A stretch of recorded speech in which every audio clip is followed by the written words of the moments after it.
സത്യമറിയാത്ത ഈ ലോകത്തിൽ എത്രത്തോളം വ്യാജത്തെ മുറുകെ പിടിക്കും അല്ലേ?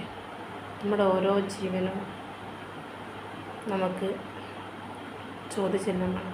നമ്മളെ എങ്ങനെ തീരും, എങ്ങനായി പോകും, എന്താവും? പക്ഷെ ദൈവത്തിൻ്റെ ആത്മാവിൽ നമുക്ക് പ്രാർത്ഥിക്കുമ്പോൾ ദൈവം തരുന്നൊരു വാഗ്ദത്തം, വിശ്വസ്തമുണ്ട്.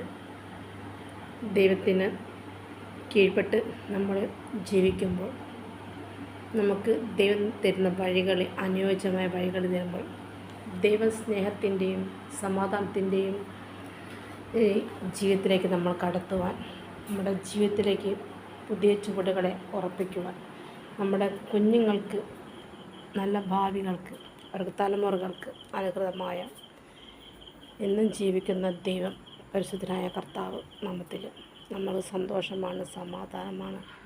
ആ സന്തോഷം, സമാധാനം നമ്മൾ മറ്റുള്ളവർക്ക് പകർന്നു കൊടുക്കുവാൻ, നമ്മൾ ഇരുളിൽ നമ്മളോട് പോരാടുമ്പോൾ തളരാതെ, പതറാതെ, ഇടറാതെ, വലിയ വിഷമങ്ങളും ഇരുളിൽ നിന്ന് വരും. പക്ഷേ അതെന്തിനാണ്?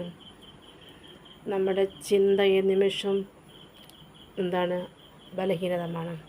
അപ്പോൾ നമ്മൾ ദൈവത്തിൻ്റെ നാമത്തിലിരുന്ന് ദൈവത്തിൻ്റെ വചനത്തിലൂടെ ഇടപഴകി ദൈവത്തിൻ്റെ ആത്മാവിൽ നമുക്ക് വെളിച്ചം തന്ന് നമ്മളെ ബലപ്പെടുത്തി, ഉറപ്പെടുത്തി നമ്മളെ നടത്തുമ്പോൾ നമുക്ക് ചോദിക്കാനും പറയാൻ ആരുണ്ട്? നമ്മുടെ കർത്താവുണ്ട്. ആ കർത്താവിൻ്റെ കരം നമ്മുടെ കൂടെ എപ്പോഴുണ്ട്. ദൈവം ഒരാളെയും നശിപ്പിക്കാനല്ല, ജീവിപ്പിക്കാനാണ്, തലമുറകളെ അനുഗ്രഹിക്കാനാണ് ആ ദൈവത്തിൻ്റെ വചനം.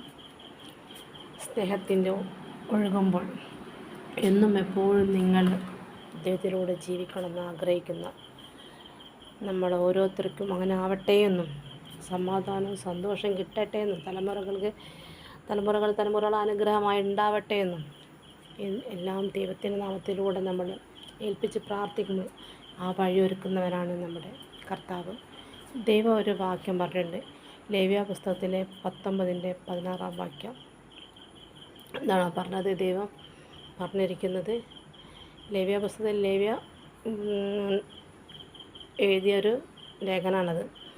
അതിൽ പറഞ്ഞത്, നിൻ്റെ ജനത്തിൻ്റെ ഇടയിൽ ഏഷണി പറയരുത്, കൂട്ടുകാരനെ മരണത്തിലേക്ക് നിഷ്കർഷിക്കരുത്, ഞാൻ യഹോവയാവുന്നു. അപ്പം നമ്മുടെ ഒരാളെ മരണത്തിലേക്ക് തള്ളാൻ ഉള്ള സ്വഭാവമോ നമ്മൾ ഉണ്ടാവരുത്. ഏഷണി പറഞ്ഞ് അതൊരു മരണകാരണമാക്കരുത്. അവരുടെ ജീവിതത്തിലേക്ക് നമ്മൾ